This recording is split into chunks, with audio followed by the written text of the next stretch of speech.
Turning to severe weather, strong storms in the Pittsburgh area have killed at least 4 people. Power was knocked out for hundreds of thousands of homes as powerful wind gusts brought down trees and prompted tornado warnings. We both ran in and we ran to the basement, like right away. Yeah. I didn't want to take any chances. I just can't believe this. I mean, I was driving around and there's trees down everywhere. And as soon as I pulled up, I couldn't believe what I could see right now. In southern Missouri, a tornado struck just outside Springfield with winds up to 85 miles an hour that uprooted trees, destroyed roofs, and crushed buildings. Powerful storms hit Texas last night. In Wichita Falls, some streets were flooded after heavy rains just swept through that area. A tornado was also reported moving through Knox and Baylor counties. CBS News correspondent Jason Allen joins us live from Ellis County, Texas right now. Hi, Jason. I see you're driving around looking at the damage. Give us a lay of the land. Yeah, sure, Joe. So that area you were just talking about, the storms that we're following now have largely moved past that spot. So that's far up northwest Fort Worth. Now, they're not completely out of the woods. They've had a lot of rain, 1 to 2 inches per hour.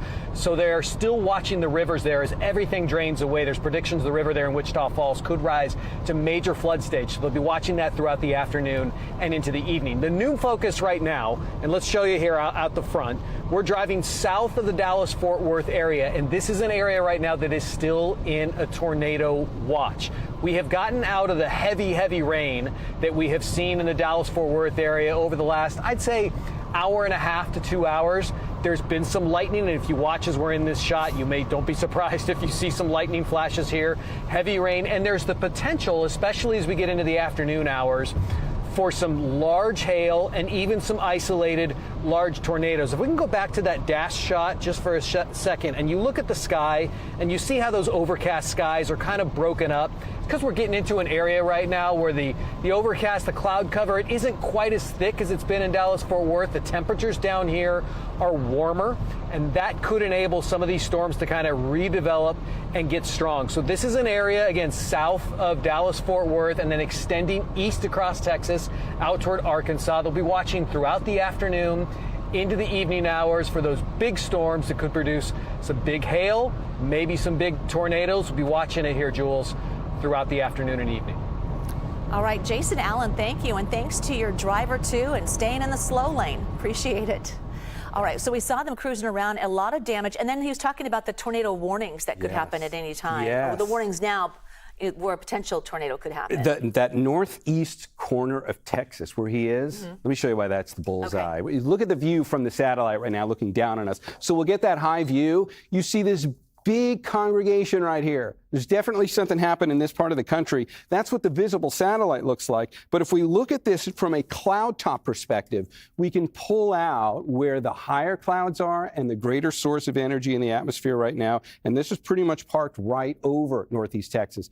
If we visualize where the severe ingredients are, the deeper the shade of red on here, the greater the ingredients, which we were just hearing about from the reports on the ground there. Warmer temperatures, higher humidities. That's coming up from the Gulf, and it's meeting back here with relatively dry air. Watch what happens here over the next 24 hours. We're going to take that image, and we're going to forecast it, and you see this very well-defined line where those two are meeting in the same place, northeast Texas. You can really see how the dry air is starting to scour things out as you head out over towards the southeast. But we still have a very well-defined line right here going into tomorrow, and when we put on top of that where the real trouble spots are today, watches and warnings, same spot. All of the yellow on here, that's where you've got tornado watches. So that means they're on guard for the potential for more tornadoes to develop. The red boxes are actually flood warnings. Take a look at the radar up here behind me, because over the course of the last 3 hours, northeast Texas is really the part of the country that is lit up. That's what it looks like just going back over the last 3 hours. But when we come back to the map for just our last look at what's about to happen here, we're going to take that forecast forward and watch that line of showers. Some of it does move off into the upper Midwest over the next 24 hours, but we're just going to see more storms like that redevelop over this same spot, Juliet, tomorrow. Shouldn't be as bad tomorrow, but tomorrow early morning, another line of storms like 1 a.m., 2 a.m., 3 a.m., their time tomorrow. Probably they need to watch that window again. All right, Darren, thank you. Sure.